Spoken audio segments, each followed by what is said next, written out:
So in this question 9.16 इसे go through करते हैं और देखते हैं कि क्या पूछा जा रहा है। स्मॉल पेन, एक पिन है जिसको मैंने यहाँ पर डायग्राम में दिखाया भी है पिंक कलर में। On A table top is viewed from above from a distance of 50 centimetre. तो ये दिस इज 50 सेंटीमीटर की हाइट से इसे देखा जा रहा है। तो इनिशियली यहाँ पर कोई भी ग्लास नहीं लगा हुआ है, एक टेबल है, उसके ऊपर एक फिक्स पिन है, इसको 50 मीटर हाइट से देखा जा रहा है। तो कितनी हाइट होगी? 50 सेंटीमीटर होगी, मीडियम एक ही है। By what distance it would the pin appears to be raised if it is viewed from the same point through a 15 centimetre thick glass. तो यानी कि 15 सेंटीमीटर ग्लास स्लैब जो है it is held parallel to the table. इसको glass slab को इसके parallel, ये table के पैरेलल इसको रख दिया गया है। ठीक है। Refractive index of glass 1.5।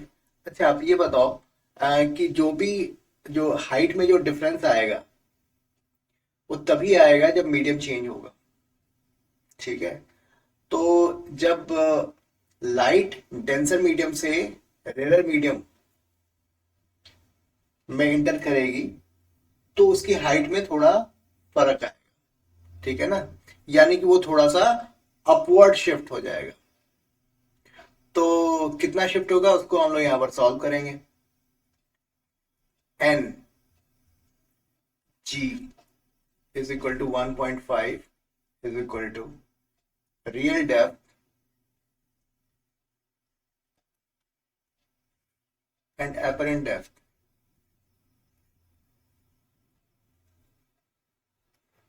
Depth तो apparent डेप्थ कितनी हो जाएगी?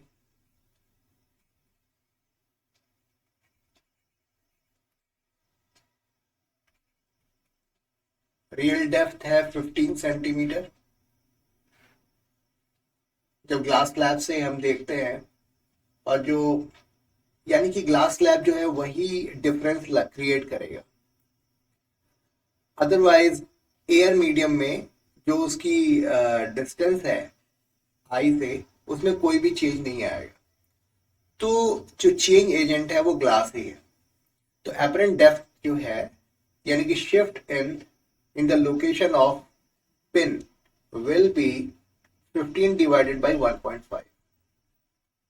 तो इसका मतलब ये हुआ कि 10 सेंटीमीटर।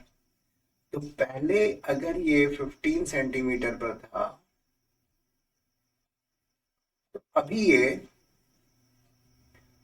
ऊपर की ओर शिफ्ट हो जा रहा है। Now it is 10 centimetre.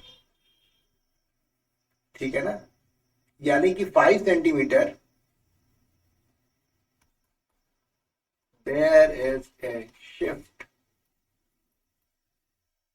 in location of pin by 5 centimetre. तो इसका मतलब जिस पॉइंट से हम देख रहे थे अब हम ये महसूस करेंगे कि now that pin is 45 centimetre away from I, यानी कि 5 सेंटीमीटर ये और शिफ्ट हो गया। क्वेश्चन ये है कि does the answer depend on the location of the slab? It has got nothing to do with the location of the slab. जहां पर भी टेबल और आई के बीच में आप जहां भी मर्जी आप वहां पर ये ग्लास स्लैब लगाओ जो 15 सेंटीमीटर का थिक है, तो इमेज की लोकेशन जो है, इमेज की जो लोकेशन है उसमें 5 सेंटीमीटर का चेंज आ जाएगा। ठीक है, तो 5 सेंटीमीटर चेंज आ जाएगा। इसका मतलब यानी कि 5 सेंटीमीटर की हाइट जो है वो रिड्यूस हो जाएगी और हमें ये ऐसा ऐसा महसूस होगा कि that pin is located at 45 centimetre away from the eye. ठीक है, तो this was all about problem statement 9.16। अभी आसान क्वेश्चन था, Let's try to solve question number 9.17. देखते हैं इसमें ये क्वेश्चन क्या कहता है। 9.17 जो फिगर है 9.32 shows the cross section of light pipe made of glass fiber of refractive index 1.68। यहाँ पर जो है इसकी रिफ्रैक्टिव इंडेक्स NG 1.68 है। And the outer covering of pipe is made of a material of refractive index, यहाँ पे N P बोल लो 1.44। इसका मतलब ये हुआ कि it is entering from denser medium to rarer medium. It means now the light is eligible for total internal reflection. The outer covering of the pipe is made of material of refractive index 1.44.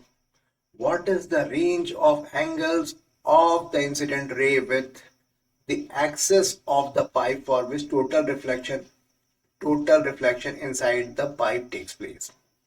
तो range of angle क्या होंगी जिसके लिए pipe के अंदर total internal reflections हो सके। ठीक है, तो ठीक है, बहुत अच्छी बात है जी। ये हो गया N2 और ये हो गया N1। तो मान लिया ये मिनिमम एंगल है जिस पर हमें यहाँ पे जो एंगल ऑफ रिफ्रैक्शन है वो 90 डिग्री मिल रहा है।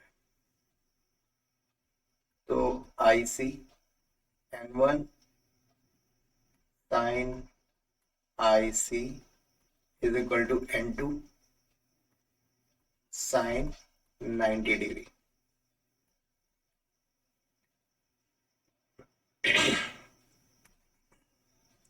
N1 sin IC is equal to N2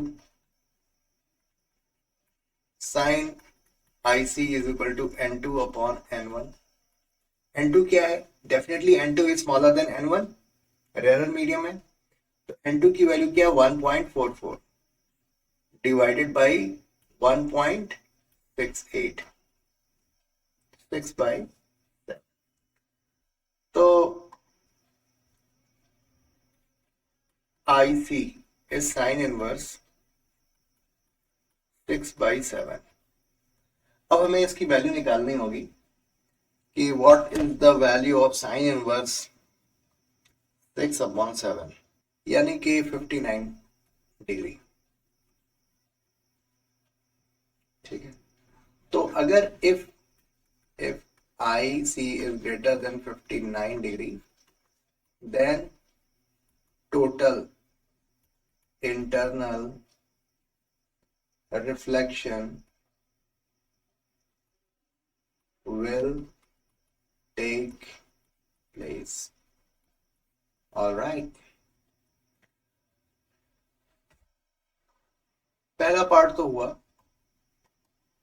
I hope ये चीज आपको समझ में आई होगी। What is the answer if there is no outer covering of the pipe, यानी कि आउटर कवरिंग अगर नहीं है तो रेयर मीडियम की रिफ्रैक्टिव इंडेक्स क्या होगी? वो 1 हो जाएगी। ठीक है ना? तो ठीक है, उस केस में एक नया डायग्राम हम लोग बना सकते हैं। ये N2 हो गया और ये N1 हो गया, डेंसर मीडियम, और ये रेयर मीडियम, और ये लाइट ऐसे आ रही है और यहाँ पर फिर से 90 डिग्री पे रिफ्रैक्शन हो रहा है। इससे जरा सा भी ज्यादा हुआ तो उसके बाद फिर टोटल इंटरनल रिफ्लेक्शन हमें मिलेगा। N2 sin IC is equal to N1 sin 90। Again same concept use करना है हमें। N2 sin IC is equal to 1, क्योंकि N1 की वैल्यू 1 है। तो sin IC की वैल्यू कितनी हो जाएगी? 1 अपॉन आई गेस 1.68 है। 1.68 1.68. So IC comes out to be sine inverse 1 upon 1.68, 36.52 degree. So if IC is greater than 36.52, then total internal reflection will take place.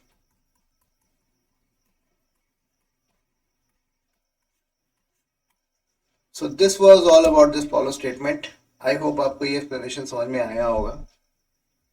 So thank you so much for the time.